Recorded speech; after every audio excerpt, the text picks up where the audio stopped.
to bottle feed a baby before. And I felt that was a wonderful experience for me as a dad of our own kids, a new dimension. But it was the right thing for her. 3 months later, she went on to her adopted parents, and that was the plan. And where there is a plan, and foster care is a part of making those plans, then you can air your views and work through, if you like, the emotional side of things, put that to one side. That's for you as an individual, but allow the objectivity that you have as a foster carer to come through and help to plan for a better future of these young children.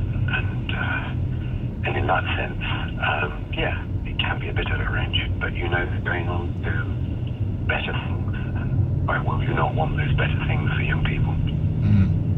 Stay right there, Nick.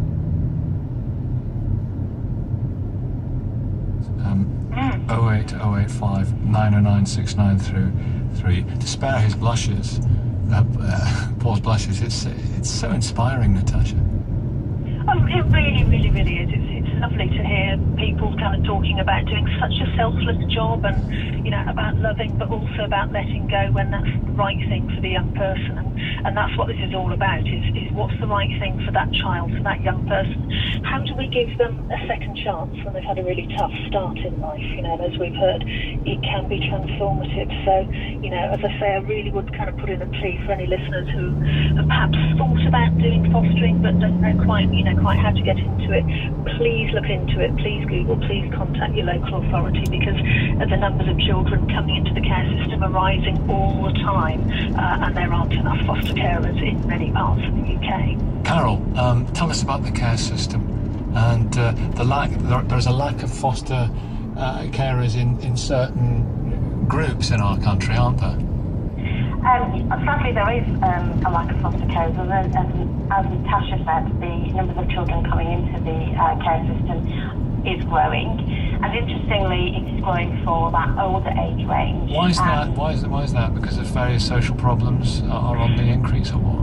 I think there's a range of reasons. I think I'm not so certain that necessarily the social problems are increasing, but I do think that the current economic and financial climate for local authorities have made it more difficult for them to invest in early intervention, which prevents families getting into crisis, and therefore the need for them to come into care. And they're faced with very difficult choices that they have to make about what do they resource with the money they have available.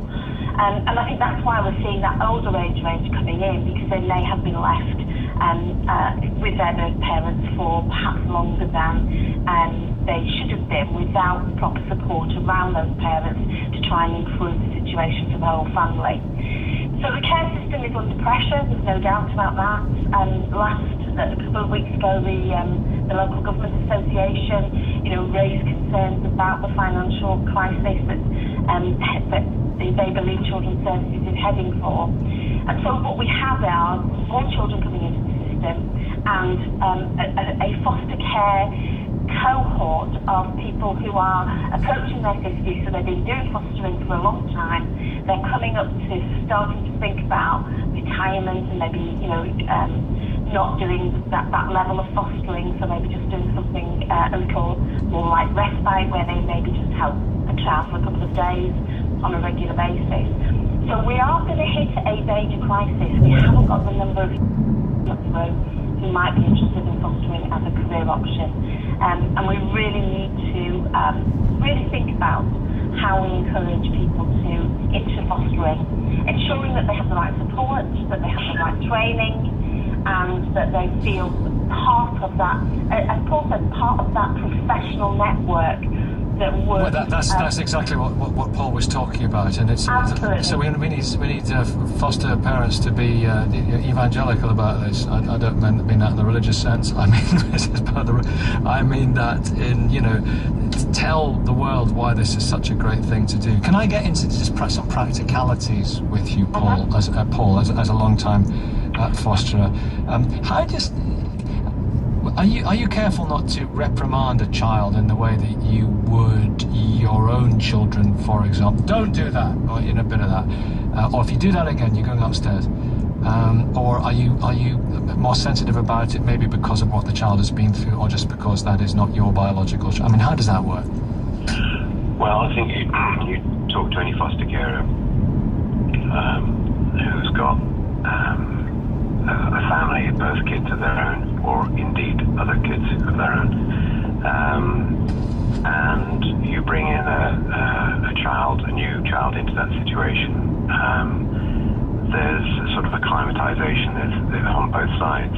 Everybody has to get to know each other, and there are usually house rules, and there are things that, I mean, for example, in our case, we look after mainly exclusively teenagers these days, and we have a no smoking rule in our house, and we expect that children who smoke, young people who smoke, will do it off the premises. In the garden or off the premises? In the garden, there's a sheltered area that